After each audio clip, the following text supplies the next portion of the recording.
understand. I've been told I look like Kratos from the God of War video games, but somehow whiter. Yeah, that joke's for the nerds, but see? The nerds. Yeah. Somebody told me I look like a pro skater. He said, sponsored by who? A&W cheese curds? Like, not the root beer or the restaurant, just the curds? Like the bottom of my deck says fried constipation. You know what I mean? I'm missing teeth. I know I got a jacked up smile. I get it, but that's not my fault, honestly. I blame that on meth. I do. I mean, I've never smoked meth in my life, but I've been in a lot of fights with meth heads, and they're squirrely little bastards, you know what I mean? They're quick. They're real quick.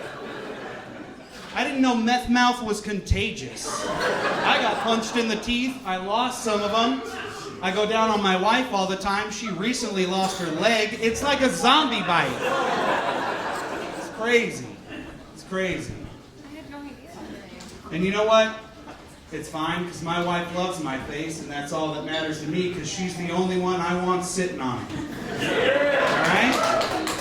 That's right, ladies, I am married. Sorry to break your hearts, but I'm married. Although, let me clear it up right now. I would cheat. I would, but not in Wisconsin. I have 2 grandparents that were born in Wisconsin, and I don't want to fuck a cousin, so... Here in Arizona, I love my wife.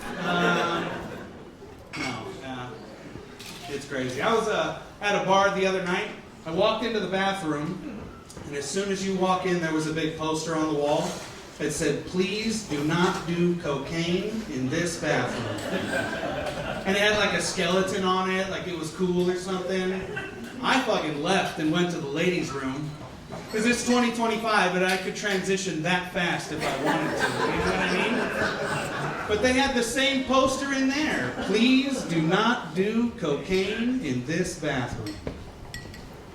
I'll tell you right now, it was the fucking please that stopped me from doing cocaine in those bathrooms, you know? Because my mama raised me with manners, and manners are important.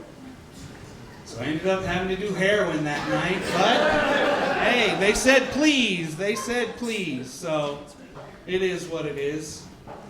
My wife and I recently changed our safe word in bed due to a choking accident. That's a true story. And the new safe word is Rudolph. Happy holidays, folks. Happy holidays. And it works too, because now, even if I can't talk, she'll still stop when my nose turns red. Safety first, you know? Safety first in our house. We got 3 kids at home, and yay! I get it, yeah. 3 kids at home, and I love them just as much as you guys wooed for them. So, no, I have 50-50 custody of 2 of my kids. And I had to fight for that 50%. Like, technically I was sentenced to life at marriage, but I got out a little early for bad behavior. So, we're working on wife number 2 and adding new children every day. I'm just, growing families all across America, folks. Hell yeah. You guys should buy my merch. Then it's like sponsoring children and, families in need. Anyways. So, I had to fight for 50-50 custody of 2 of my kids. I had to go in front of a judge and say, I want to see my kids half the time. And there was a lengthy court battle and blah, blah, blah. But guess what, America? I won. The dad won. So now I get to see my kids 50% of the time. Thank you for that. Thank you. It's pretty cool because they tried to give me 80. And I said, hold on. Hold the fuck on. Now, why does she get weekdays off? That's bullshit. No. This is supposed to be fair and equal. 50-50. That's what I fought for. No, kids are crazy. I mean, I love my kids, but I literally heard my son say, "Vitamin D's nuts, Dad." And I haven't wanted to punch a kid harder. So, I mean, it is what it is. And of course, we're trying to have another baby. But my wife is a weirdo. So she wants to do like a home birth, like a water birth. Gross. That's disgusting. I don't want to do that, but I am a supportive husband, and I thought about it a lot, and I've now come up with what I think is a really good compromise. So now, when she goes into labor, we're going to rent an Airbnb. Yeah, and I'll get an inflatable jacuzzi, and we'll do it somewhere else. But we'll clean it up real good. I'll hire a company or whatever. Like, we'll clean it up like CSI good. You know what I mean? They're never going to know what happened. They won't know we were there or anything until I post the review online with the video. It's a boy! It'll be a 5-star review, I promise. It'll definitely be a 5-star review. Raising kids is tough, though. Like, having kids is hard. Raising kids is hard. Like, my parents are from a different generation. I'm from a different generation. Like, my new wife is from a different generation. No, I'm just kidding. It's not that bad. All right. Yeah, it's crazy. Like, my parents are from the hit-it-to-fix-it generation. Back before everything was made out of plastic, you used to be able to smack shit when it stopped working, and it would start working again. It was a cool trick. You could do it with your TV because it was made out of wood and glass, and the picture would get fuzzy. You could just smack the side of it, and it would clear right up. It was cool. Or if you're driving down the road and there's static on the radio, you could hit your dash as hard as you wanted because it was made out of metal and shit, and it would clear right up. You'd be fine.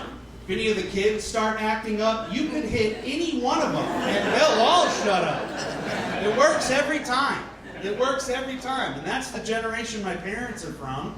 And then, of course, the way they raised me was just bad TV. That's all I got. Mom put me in front of a TV and gave the best advice she could give is, honey, don't sit so close. It'll hurt your eyes. Well, that shit absolutely hurt my eyes because I was growing up in the 80s and 90s. And I don't know if you guys have seen PG or G-rated Disney movies in the 80s and 90s, but that shit is borderline abuse. It is. We're talking about classic horror films like Honey, I Shrunk the Kids. To a 6-year-old, that movie is terrifying. There's a giant ant, there's a giant scorpion, they fight each other, the kids are small, they almost get eaten by a lawnmower, and the coolest thing they give you at the end is what? French class? That's a lame fucking joke, guys. I didn't even get it because I was 6. But I think what was the worst one of all? For me, as a kid, Hook. Has anybody seen Hook? Yeah, the late, great Robin Williams has to fight Dustin Hoffman on stilts. And that movie was crazy. If you haven't seen it, Peter Pan leaves Neverland to grow up and experience adulthood like an idiot. Idiot! Oh my God. I wish I could go back, but we can't. Anyways, while he was gone, Hook was still fucking around, and there was nobody there to fight Hook. Like, the Lost Boys were by themselves, and they needed a new leader. They needed a new band. And they went out and got the coolest fucking kid I had ever seen in my life. This dude had 3 red mohawks.